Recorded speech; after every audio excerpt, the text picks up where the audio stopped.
after I played in Colorado for 4 years, I went to the Portland Timbers, who at the time were still in the USL, and this was before they made the jump to MLS. So I kind of went up there. I just hadn't played much with the Rapids in my early career, and I just needed games. I needed to get to be playing at a professional level. So I was up there for 2 years, and the goal and the thought was always to go there.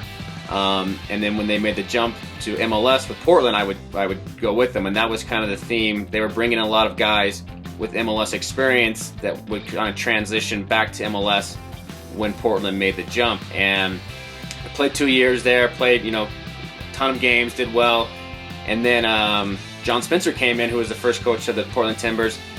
And essentially, when the time was coming to, the season was over and they were making decisions on who would make the jump for their inaugural season, I wasn't, he called and said that he had his center backs and that I just wasn't, in his plan. So basically, at that point, it was, thanks but no thanks. So, and right then it was a decision time. I was 27, 28 years old, basically with no team, and it was kind of like, well, what are you going to do? You can.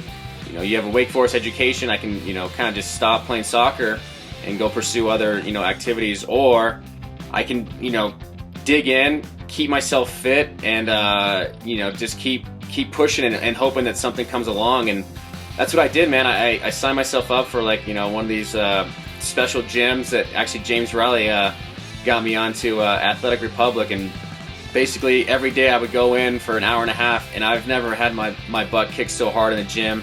I mean, we're sprinting like 25 miles per hour on a treadmill and jumping with weight, just crazy stuff. And I found myself in the best shape of my life.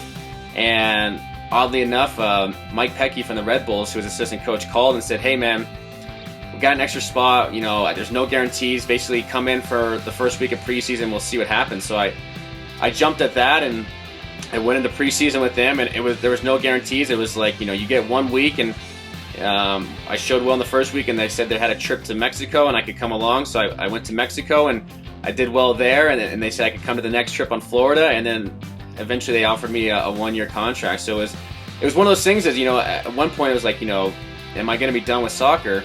And I made a decision in my mind that I wasn't ready to give up that dream, and I wanted to keep pursuing it. So I worked my ass off in the off season, so when that opportunity came with the Red Bulls, I was ready to seize it, and actually it worked out well.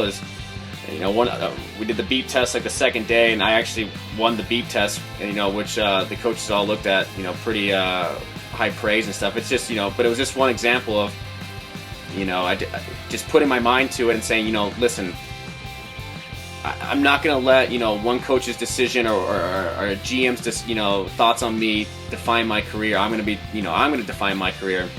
And so I, worked hard, stayed positive, and then when the opportunity came, I was ready physically for it, and I was ready mentally for it, and I, earned a contract with the New York Red Bulls.